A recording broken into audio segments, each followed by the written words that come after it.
오늘 본문을 노래하고 있는 시편의 저자인 이 다윗은요, 정치적인 야망과 또 정치적인 폭동 속에서 살던 인물이었습니다.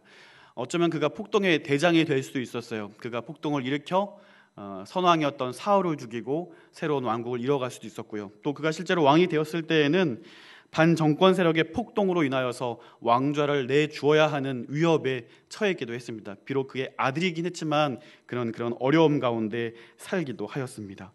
하지만 오늘 본문을 보시면 그런 상황에도 불구하고 그는 늘 하나님 앞에서 살아가던 인물이었음을 우리는 보게 됩니다. 악한 자와 함께하지 않고 오직 하나님 앞에서만 서려고 애쓰는 다윗의 삶의 모습을 우리는 보게 돼요. 다 함께 본문 4절과 5절 말씀 한번 보시겠습니까? 4절과 5절 말씀 함께 읽습니다. 시작. 허망한 사람과 같이 앉지 아니하였사오니 간사한 자와 동행하지도 아니하리이다. 내가 행악자의 집회를 미워하오리니 악한 자와 같이 앉지 아니하리이다. 아멘. 그는 하나님 앞에 결단하고 있어요. 죄와 타협하지 않고 악한 자와 함께하지 않기로 그는 선언하고 있습니다. 이것은 어쩌면 두려운 길이었고 이것은 위험한 길이었을 수도 있겠습니다. 그러나 그는 하나님 앞에 서는 일을 전혀 멈추거나 망설이지 않습니다. 실제로 다윗의 충신들은 사울을 처단하는 것이 하나님의 뜻이다라고 그에게 속삭이고 그에게 이야기를 합니다. 왜냐하면 더 이상 사울에게 있어서 이 왕의 충성스러움, 왕의 이 용맹함을 더 이상 발견하지 못하기 때문에 그렇습니다. 권력에 눈이 멀어서 틈만 나면 날카로운 창날로 다윗을 위협하였습니다. 또 도망한 다윗을 죽이려고 집요하게 추적하였던 인물이 바로 사울이었기 때문입니다. 마침내 사울 왕을 처단할 수 있는 기회가 찾아왔을 때에 다윗은 사울을 죽이지 않습니다. 그를 따르던 많은 이들이 이건 하나님이 주신 기회입니다. 하나님께서 상황을 주신 겁니다. 이렇게 말할 때에도 말이죠. 그 순간 눈을 딱 감고 사울을 처단했다면 더 이상 도망 다닐 일도 없었을 거예요. 더 이상 숨죽이며 그런 힘겨운 삶을 살지 않았어도 될 거예요. 눈만 딱 감고 그때 사울을 처단했다면 많은 사람들의 환호를 받으면서 이스라엘의 새로운 왕으로 등극하며 살아갔을 것입니다. 그러나 다윗은 그 상황에도 하나님을 기다립니다. 하나님을 기다린다는 것, 하나님의 뜻을 의지한다는 것, 이것은 꽤 어려운 일인 것 같습니다. 결코 쉬운 일이 아닌 것 같습니다. 다윗의 인생을 여러분 아시지 않습니까? 그가 얼마나 모진 인생을 살았는지. 살기 위해서 블레셋에 내려가서 정말 미친 사람처럼 침을 흘리며 그렇게 목숨을 구걸하기도 했고요. 죽음의 위협, 살기 위해 얼마나 처절한 몸부림을 그가 살아왔는지 우리는 알고 있어요. 그런데 왜 이렇게까지 철저하게 인내하고 철저하게 참고 복수하지 않고 그는 하나님의 일하심을 기다렸던 것일까요? 그는 하나님 앞에 살아갔기 때문입니다. 그는 하나님의 사람이었기 때문입니다. 그 어떤 것보다도 하나님이 그의 삶의 우선순위였기 때문입니다. 사랑하는 성도 여러분, 오늘도 우리도 하나님의 뜻을 의지하고 하나님의 방법대로 살아가야 하는 하나님의 사람들인 줄로 믿으십니까?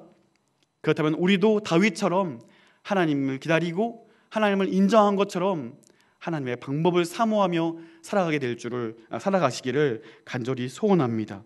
그렇다면 내 앞에 다가오는 그 믿음의 길을 우리는 온전히 걸어갈 수 있어야 할 것 같아요. 그 믿음의 길이라는 것은 좁고 사람들이 찾지 않는 협착한 길입니다. 우리는 그 길을 동참해야만 합니다. 많은 믿음의 사람들이, 많은 하나님의 사람들이 편한 인생을 원해요. 귀찮은 거 싫고요. 내게 처해진 모든 어려움이 한 번에 해결될 만한 어떤 기적을 원하고 있어요. 나에겐 더 이상 어려움이 찾아오지 않고 그냥 행복한 삶을 많은 사람들이 꿈꾸며 기대하고 있어요. 그러나 하나님의 사람들은 하나님의 마음에 합한 자가 되어야 합니다. 다윗과 같이 하나님께서 보여주신 그 사명을 가지고 그 믿음의 길을 걸어가는 사람들이 되어야 합니다. 오늘 내게 당한 어려움과 고난 속에서 오히려 나에게 원하시는 하나님의 뜻이 무엇인지 우리는 귀 기울일 수 있어야 하고, 하나님께서 이 고난과 이 어려움을 통하여 나에게 어떤 성숙을 원하시는지 우리는 배워야 할 줄로 믿습니다. 고난이 싫어서 하나님께서 맡기신 사명을 내팽개치고 돌아서는 일이 결단코 우리에게는 있어서는 안 될 줄로 압니다. 다윗이 성군이 되어서 수많은 나라들을 평정하고 이스라엘의 찬란한 꽃을 꽃피웠던 것처럼 우리는 다윗의 그러한 놀라운 업적을 살펴보기보다 그 전에, 그것을 이루기 전에 다윗이 당한 그 고난이 무엇이었는지를 우리는 생각해 볼 필요가 있습니다. 하나님께 복 내려달라고 기도하기 전에 우리는 예수 그리스도의 희생을 생각하고 배워야 한다는 것입니다. 사도들의 가르침을 들어보십시오. 그 어떤 사도들도 이생의 만족을 빌면서 평안하게 살아라라고 이야기하지 않아요. 주님이 주시는 복을 가지고 형통하게 살아라고 이야기하지 않아요. 오히려 야고보 사도는 행함이 없는 믿음은 죽은 믿음이라면서 핏발을 세우며 우리 모든 그리스도인들에게 그리스도인 삶을 살아가라라고 우리에게 가르치고 있는 것입니다. 예루살렘에 가면 핍박과 환난이 나를 기다린다고 하나 주께서 맡긴 사명 곧 하나님의 은혜의 복음을 증거하는 일을 마치려 하면은 나의 생명을 조금도 귀한 것으로 여기지 아니하노라 라면서 달려갔던 사도 바울의 열정을 여러분 돌이켜 보시기를 바랍니다. 그 사도 바울이 저와 여러분에게 또 우리 하나님의 사람들에게 이런 교훈을 주고 있습니다. 디모데후서 2장 3절 4절 말씀 보시면 내가 그리스도 예수의 좋은 군사로 나와 함께 고난을 받을지니 군사로 다니는 자는 자기 생활에 얽매이는 자가 하나도 없나니 이는 군사로 모집한 자를 기쁘게 하려 함이라. 아멘. 자기 생활에 얽매이는 자가 누구입니까? 그것은 하나님의 뜻이 아닌 자기의 뜻만을 위하여 살아가는 사람들일 거예요. 오히려 신앙생활하는 이유도 내가 잘 되길 바라는 것 때문에 신앙생활을 하는 거죠. 하나님을 믿는 이유도 내 삶 가운데 더 이상 어려움이 없고 가는 길마다 해결되고 가는 길마다 복받고 형통되기를 위하여서 신앙생활을 하는 사람들, 그것이 바로 자기 뜻에 얽매여 살아가는 사람들 아니겠습니까? 여러분은 누구입니까? 여러분은 무엇을 위해 사십니까? 여러분의 소속은 어디입니까? 우리의 소속은 하나님의 군사, 주의 좋은 군사, 천국, 하나님의 백성이 될 수 있기를 간절히 소원합니다. 오늘 본문 1절을 보시면요, 이러한 다윗의 치열한 열심을 우리는 본받을 수 있게 됩니다. 우리 다 함께 1절 말씀 한 목소리로 읽겠습니다. 시작. 내가 나의 완전함에 행하여 싸우며 흔들리지 아니하고 여호와를 의지하여 싸우니 여호와여 나를 판단하소서. 아멘. 완전함에 행하여 싸우며, 여기서 완전함이라고 번역된 히브리어 단어는 베툼미라는 단어인데요, 이것은 완전함이라는 것을 의미하긴 하는데요, 어떤 행함에 있어서 완전함을 의미하는 것은 아니에요. 이것은 하나님의 언약 관계 안에서 완전함을 이야기하는데, 좀 쉽게 설명을 드리면 어떤 사람이 그 행실에 있어서 흠이 있거나 오점이 있는 것을 의미하는 것이 아니라 하나님께서 의롭다라고 말씀하시는 것에 대해서 하나님과의 친밀한 관계 속에서 완전함을 의미한다는 거예요. 예를 들면 누구든지 예수님 믿으면 우리가 하나님의 자녀가 돼요. 죄를 짓지만, 여전히 죄를 짓지만 하나님은 그 죄를 죄 없음이라고 인정해 주세요. 우리를 의인이라고 말씀해 주시거든요. 하나님과의 친밀한 관계 속에서의 완전함을 이야기하고 있는 것이죠. 실제로 창세기 6장 9절에 보시면 노아에 대한 이야기가 나오는데 당대의 완전한 자라고 표현되고 있어요. 거기서 완전하다가 바로 이 단어가 쓰여 있거든요. 마찬가지로 노아가 죄를 전혀 짓지 않았다는 것을 의미하는 것이 아니라 하나님과의 그 친밀한 관계 속에서 하나님과 늘 가까이하고 완전한 가운데 거했다라는 것을 의미하는 것이죠. 또 한 구절 나오는데 창세기 17장 1절에는 하나님께서 이 아브라함과 언약을 맺는 장면이 등장해요. 그러면서 아브라함에게 뭐라고 요구하시냐면 너는 내 앞에 행하여 완전하라 라고 요구하고 계세요. 거기서 완전함도, 아브라함에게 말하는 완전함도 바로 이것을 의미하는 것이죠. 너는 더 이상 죄 짓지 말고 더 이상 죄악 가운데 살아가지 말라라고 말하는 것이 아니라 나의 친밀한 관계 가운데, 언약 가운데 하나님과 앞에서의 완전한 삶의 모습을 말하고 있다는 겁니다. 자, 이들의 삶을 한번 떠올려 보시자고요. 노아의 삶을 한번 떠올려 보실게요. 하나님께서 이 백성을 후회한다고 말씀하시고 멸할 것이라고 말씀하시잖아요. 그러면서 배를 만들려고 하는데 노아는 산 꼭대기에 120년이라는 오랜 시간 동안 배를 만들게 돼요. 짧은 시간이 아닙니다. 아주 오랜 시간 동안 사람들이 그를 바라보면서 얼마나 조롱했을까요? 얼마나 그를 놀렸을까요? 또 자기 자신에게 얼마나 많은 울림이 있었을까요? 내가 지금 뭐 하는 걸까? 이 오랜 시간 동안 나는 뭘 하고 있는 걸까? 다른 사람들처럼 즐길 수도 있고 편안하게 살 수도 있는데 왜 그렇게 오랜 시간 동안 배를 만드는데 그는 헌신할 수 있었을까요? 아브라함을 보십시오. 아브라함 하나님과 언약을 맺은 이후에 아브라함은 하나님의 명령에 따라 그의 독생자인 이삭을 바치기로 결단합니다. 하나님께 드리고 작정을 하고 칼을 높이 들고 내리 꽂으려고 합니다. 이것은 이 이삭을 하나님께 드리겠다라는 결단 아니겠습니까? 어떻게 이러한 결정을 할 수 있는 걸까요? 그 이유는 그들이 하나님을 그 무엇보다 그 누구보다 사랑했기 때문입니다. 그들의 삶의 우선순위에 있어서 가장 중요한 첫 번째 우선순위는 항상 하나님입니다 라고 고백하고 있는 것입니다. 그것이 그들의 모든 유혹과 모든 문제 상황 속에서 굽히지 않고 흔들리지 않을 수 있던 유일한 유였다는 사실입니다. 그것이 바로 하나님 앞에서의 완전함을 이야기하고 있는 것이죠. 사울을 처단할 수 있는 완전한 기회 앞에서도 철저하게 하나님의 심판, 하나님의 역사하심을 기다렸던 다윗을 보십시오. 그 역시도 그의 삶의 우선순위는 항상 하나님 한 분이었습니다. 바로 이런 삶의 태도야말로 오늘 본문이 말하고 본문에 다윗이 노래하고 있는 하나님 앞에서의 완전함이라는 사실이죠. 뿐만 아니라 다윗은 앞으로도 이후에도 오직 하나님 앞에서 완전하게 살아가겠습니다라고 간증하고 고백하고 있습니다. 11절 말씀도 다 함께 읽겠어요. 다 함께 11절 읽습니다. 시작. 나는 나의 완전함에 행하오리니 나를 속량하시고 내게 은혜를 베푸소서. 아멘. 이전까지도 그렇게 살아왔고요. 이후에도 나는 하나님만 붙들겠습니다. 나는 하나님만 신뢰하겠습니다. 하나님의 일하심만을 나는 바라보겠습니다. 오늘 이것이 저와 여러분의 고백될 수 있기를 간절히 소원합니다. 저와 여러분을 의롭게 하시고 완전하다고 인정해 주시는 저와 여러분, 오직 하나님 앞에 그의 삶에 걸맞는 그의 삶의 고백이 있게 되기를 간절히 소원합니다. 바로 이 부분에서 사울왕은 범죄했던 것이죠. 바로 이 부분에서 사울왕은 실수했던 겁니다. 하나님을 의지하지 못했던 것입니다. 말씀을 한번 찾아보겠습니다. 사무엘상 13장 5절에서부터 14절까지 말씀입니다. 구약성경 426면 427면 쪽에 있습니다. 사무엘상 13장 5절로 14절 말씀인데요. 우리 한 절씩 교독하시고 마지막 14절 말씀은 우리 함께 봉독해 올립니다. 제가 먼저 5절 말씀을 읽겠습니다. 블레셋 사람들이 이스라엘과 싸우려고 모였는데 병거가 3만이요 마병이 6,000명이요 백성은 해변에 모래같이 많더라. 그들이 올라와 베다웬 동쪽 믹마스에 진침해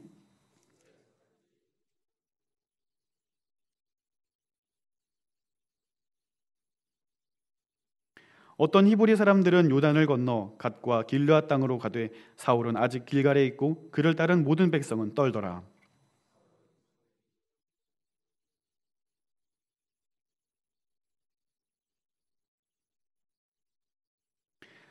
사울이 이르되 번제와 화목제물을 이리로 가져오라 하여 번제를 드렸더니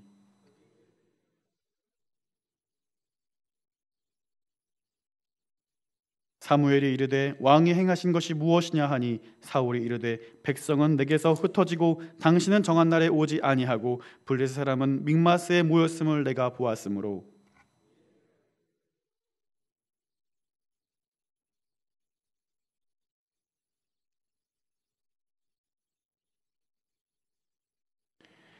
사무엘이 사울에게 이르되 왕이 망령되이 행하였도다. 왕의 하나님 여호와께서 왕에게 내리신 명령을 지키지 아니하였도다. 그리하였다면 여호와께서 이스라엘 위에 왕의 나라를 영원히 세우셨을 것이거늘 지금은 왕의 나라가 길지 못할 것이라.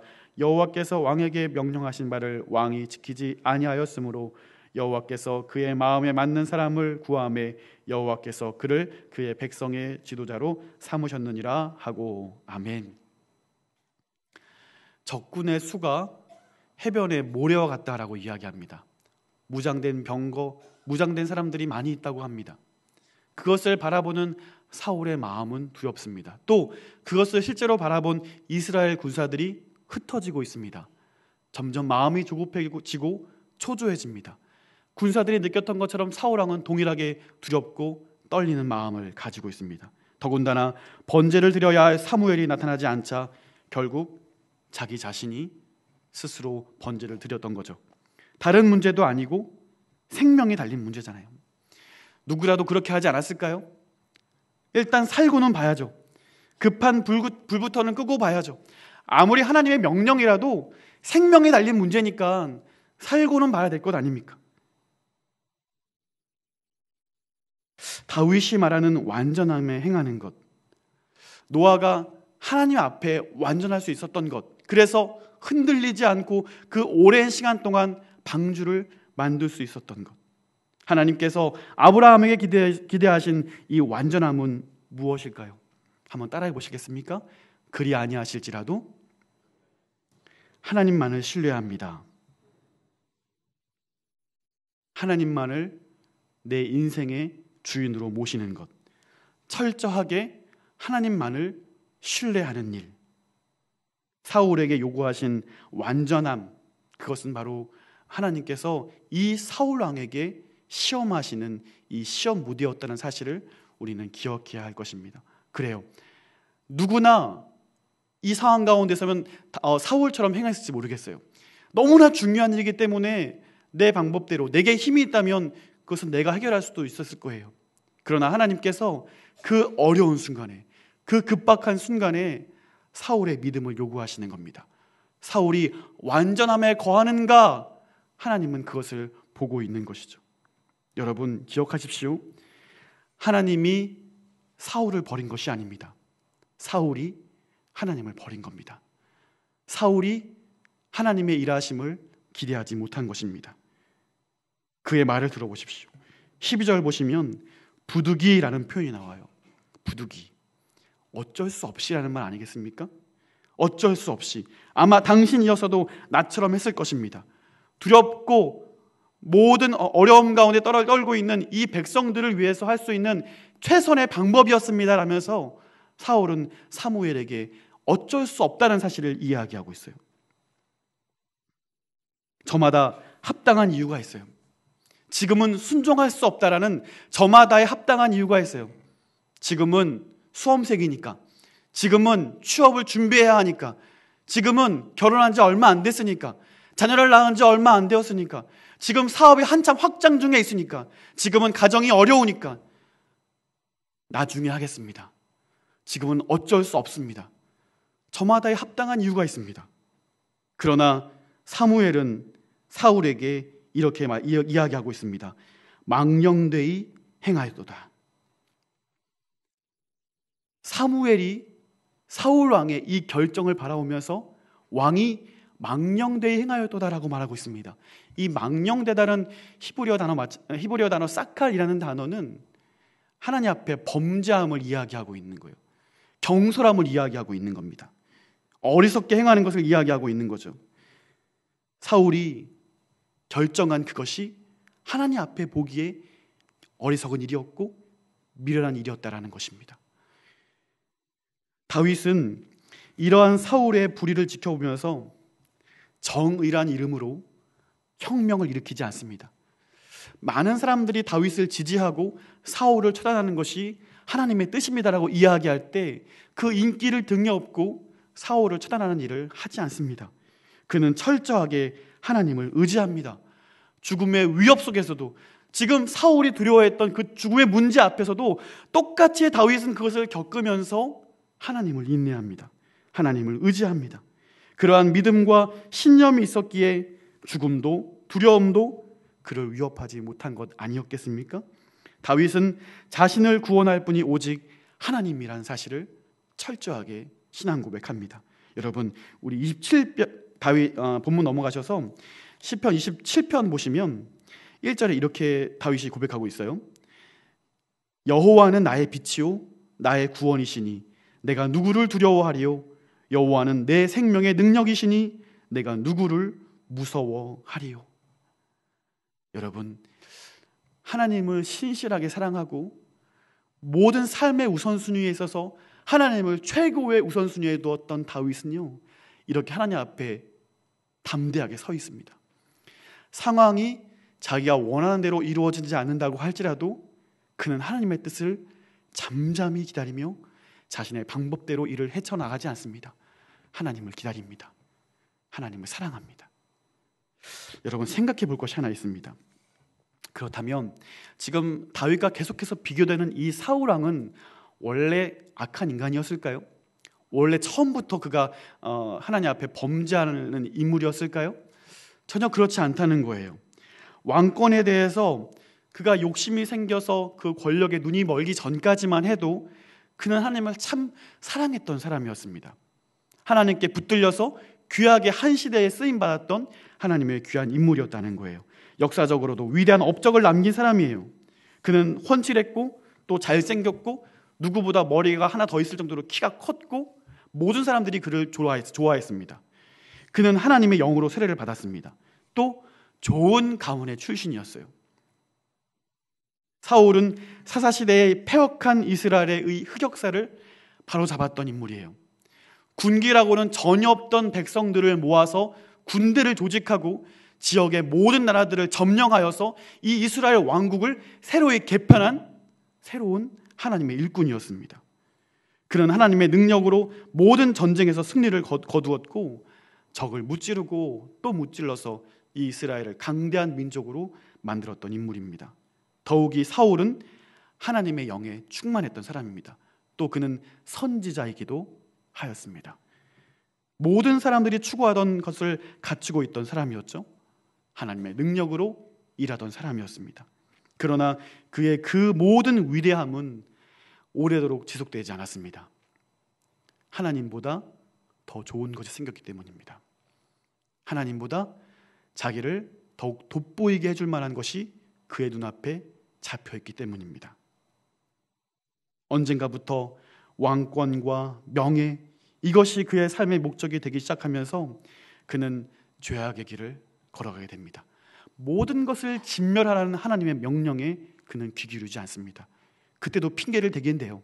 하나님께 좋은 것을 드리겠다는 명목이 있긴 했지만 그 모든 것은 자기가 취하기 위함이었습니다. 또 자기를 위하여 기념비까지 세우는 패역을 범하게 됩니다. 이러한 그의 오만함과 교만함, 하나님을 버리는 이 모든 일들을 통하여서 하나님은 더 이상 그를 사용하지 않기로 작정하십니다. 결국 하나님은 이새의 아들 다윗을 이스라엘의 왕으로 세우셨습니다.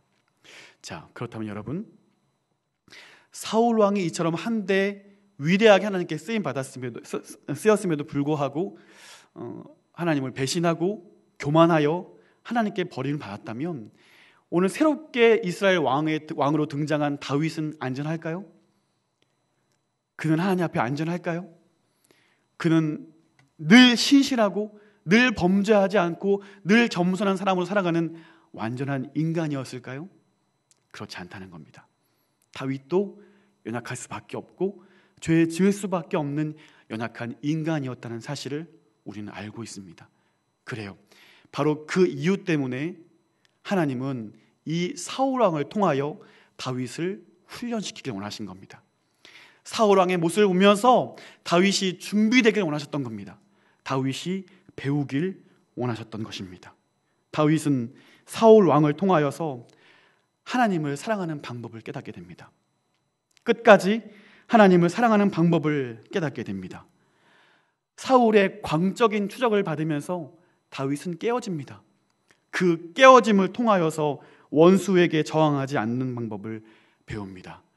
그는 어두운 동굴 속에서 침묵하는 방법을 배우게 됩니다. 보복하지 않는 온유함을 배우게 됩니다. 고통의 시간을 보내면서 오직 하나님의 때를 기다리는 방법을 배우게 됩니다. 교만하지 않고 복수하지 않고 하나님께서 어떻게 일하실지 그는 하나님만을 의지하는 방법을 배우게 됩니다.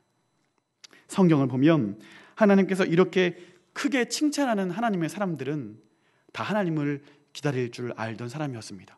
노아가 그랬어요. 아브라함이 그랬습니다. 이들에게는 불평과 불만보다 감사함으로 하나님을 기대하고 있어요. 오늘 다윗도 마찬가지입니다. 시편 26편 본문인데요, 12절 말씀 보시면 내 발이 평탄한 데에 섰사오니 무리 가운데서 여호와를 송축하리이다. 알고 보면 지금 12절을 고백하고 있는 상황은 아직 해결된 상황이 아니에요. 여전히 쫓김을 당하고 여전히 억울한 일을 당하고 여전히 마음의 어려움 가운데 있는 상황이에요. 하지만 내가 안전한 곳에 서 있고 그로 인하여 하나님을 송축한다라고 이야기합니다. 여전히 그의 삶의 주변에는 불평과 원망할 상황이 그를 포위하고 있지만 이 모든 것이 나를 굴복하지 못하게 한다는 거예요. 하나님이 일하실 것이기 때문입니다. 하나님이 이 모든 상황들을 해결하실 것을 그는 믿음으로 고백하고 있는 겁니다. 그래서 감사하는 사람들의 삶의 모습은 찬양하는 겁니다. 송축하는 겁니다. 하나님의 일하심을 기대하는 겁니다. 저와 여러분의 삶이 이와 같은 찬송의 삶으로 하나님의 이름을 높여드리는 삶으로 거듭나게 될 수 있기를 간절히 소원합니다. 다윗에게 이러한 믿음이 있었기에 사울을 처단하지 않습니다. 오히려 그의 고백은 사무엘상 24장 6절의 말씀처럼 자기 사람들에게 이르되 내가 손을 들어 여호와의 기름 부음을 받은 내 주를 치는 것은 여호와의 금하시는 것이니 그는 여호와의 기름 부음을 받은 자가 됨이니라 하고 이렇게 고백하는 거예요. 그것은 내 영역이 아니라는 거예요. 그 일은 내가 할 일이 아니라는 거예요. 그것은 판단하고 정죄하고 복수하는 일은 하나님의 일이라는 겁니다. 하나님께서 기름 부어 세운 왕을 내 손으로 해야 할 수 없다는 겁니다. 많은 사람들의 의견에 동의하지 않아요. 많은 사람들의 이것은 옳은 일이라고 이야기할 때에 그들은 사람들의 말을 듣기보다 하나님의 평가를 주목하고 하나님의 의견에 귀를 기울여요. 그래서 잠잠하게 하나님의 평가를 기다립니다. 어떤 상황보다 하나님을 바라보는 것. 오늘 우리에게 다가오는 정당함의 유혹, 정당하다는 이유로 폭력을 휘두르고 정당하다는 이유로 권력을 무시하고 정당하다는 이유로 사건을 또 사람을 바라보면서 우리는 여전히 불평하고 원망하고 계시진 않습니까? 어떻게 하면 이 억울함을 풀 수 있을까? 어떻게 하면 이 억울함을 풀고 내가 의로운 사람으로 다시 한번 사람들에게 말을 들을 수 있을까? 어떻게 저 녀석을 혼내줄까? 어떻게 복수할까? 그렇게 분노하고 계시진 않습니까? 사랑하는 성도 여러분, 하나님을 잠잠히 의지하고 하나님의 일하심을 기대할 수 있는 저와 여러분 될 수 있기를 주님의 이름으로 축원드립니다. 오히려 하나님의 뜻을 잠잠히 기대하며 기도할 수 있는 성숙한 하나님의 사람들이 될 수 있기를 간절히 소원합니다. 여러분, 다윗을 기억하십시오. 끝까지 하나님을 기다리는 다윗의 모습을 여러분 배우십시오. 설령 억울한 일을 겪을지라도 하나님을 구하시기를 바랍니다. 여러분 생각해 보십시오. 하나님은 그 누구보다 정당한 것을 원하시는 분이세요. 그분은 공의로운 하나님이십니다. 그러므로 우리가 기억해야 할 중요한 삶의 원리는 내가 지금 억울한 일로 고통을 당하고 그 일로 인하여 두려워해야 할 것이 아니라 하나님께서 내 억울함을 아신다는 사실을 인정하는 것입니다. 하나님이 내가 지금 처한 상황을 알고 계시다라는 것을 여러분 붙드시기를 바랍니다. 순종하며 기다리는 자의 손을 들어주시는 분이 우리 하나님이십니다. 마침내는 결국에는 하나님의 방법으로 우리의 모든 의로움을 밝혀줄 것을 믿으시기를 바랍니다. 그러므로 나중에 감사하지 말고요, 지금 감사할 수 있기를 바라요. 하나님 왜 그때 알려주지 않으셨어요? 그때 알았으면 제가 감사했을 거예요. 순종했을 거예요. 그러지 마시고 하나님께서 반드시 일하시는 것에는 실수함이 없고 완전하다는 사실을 인정하여서 오늘 다윗과 같이 지금 내 상황이 해결되지 않았다 할지라도 하나님의 이름을 높이실 수 있는 저와 여러분 될 수 있기를 간절히 바랍니다. 새왕 이야기라는 책이 있어요. 그 책을 보시면 다윗이 그의 신복 아비새에게 이러한 이야기를 해요. 뭐라고 하냐면 사람들은 하나님의 능력을 원하지만 나는 하나님의 뜻을 원한다네. 많은 그리스도인들이 하나님의 능력을 원합니다. 하나님의 능력을 빌어서 자기의 모든 삶이 순적해지기를 바랍니다. 하루빨리 이 모든 어려움의 상황에서 벗어날 수 있는 기적을 원해요. 하나님의 능력을 끌어당겨서 말이죠. 저도 그렇고 여러분도 그럴 거예요. 생각해보면 이런 태도야말로 내 만족을 위한 간구가 아니었나 싶습니다. 그러나 하나님은 어려운 고난의 시간을 통하여서 우리에게 배우길 원하시는 것이죠. 그러므로 우리가 기도해야 될 기도 제목은 뭐냐면요, 하나님, 지금 내게 처한 상황을 조속히 해결해 주셔서 나로 어려움이 없게 해주십시오라고 기도하는 것이 아니라, 하나님, 이 처한 상황 가운데서 나에게 요구하시는 것은 무엇입니까? 내가 배우길 원하는 것은 무엇입니까? 내가 어떤 면에서 더 성숙해져야 되겠습니까? 라고 간구하는 것입니다. 하나님께서 우리에게 이러한 시간들을 주시는 데는 반드시 이유가 있는 겁니다. 보세요. 사울 왕을 통하여 하나님의 일하심을 배운 다윗은 하나님의 때에 맞춰서 놀라운 이스라엘의 역사를 이루어 갑니다. 하나님께 내 마음에 합한 자라는 칭호를 얻게 됩니다. 그의 어려움, 그의 고난의 시간, 말할 수 없는 탄식의 시간, 다윗은 그 모든 시간 가운데 하나님을 배우고 하나님을 사랑하는 방법을 터득했습니다. 그래서 어떤 상황 가운데서도 하나님의 일하심을 기대하는 하나님의 일꾼으로 쓰임받게 된 것을 우리는 보게 되는 것이죠. 오늘 본문 2절 말씀을 보실까요? 다윗은 이렇게 고백하고 있습니다. 다 함께 26편 2절 말씀 읽겠습니다. 시작. 여호와여, 나를 살피시고 시험하사 내 뜻과 내 양심을 단련하소서. 아멘. 억울하고 힘든데요, 그 문제 앞에서 그들을 원망하거나 불평하는 것이 아니에요. 주님, 나를 단련해 주십시오. 나를 성숙해 해 주십시오. 나로 하여금 하나님을 더욱 사랑할 수 있는 자가 되게 해 주십시오. 다윗은 그렇게 고백하고 있습니다. 억울한 시간들을 통하여서 온전히 주님만을 의지하는 방법을 배울 수 있게 되기를 간절히 소원합니다. 한 사람 한 사람 다양한 삶 속에서 각자에게 원하시는 하나님의 교훈을 배우십시오. 이 상황 가운데 나에게 원하시는 하나님의 음성을 들으시기를 바랍니다. 중요한 것은 누가 그 문제를 해결하느냐라는 것입니다. 여전히 내 방법과 내 힘과 내 능력을 동원하여서 이 억울함을 풀고 문제를 해결하기보다 하나님의 역사하심, 하나님의 일하심을 기대하면서 하나님의 뜻 가운데 온전히 머물러 살 수 있는 저와 여러분 될 수 있기를 바라요. 하나님의 뜻, 하나님의 일하심, 그것을 기대하며 살아가는 사람들이 적습니다.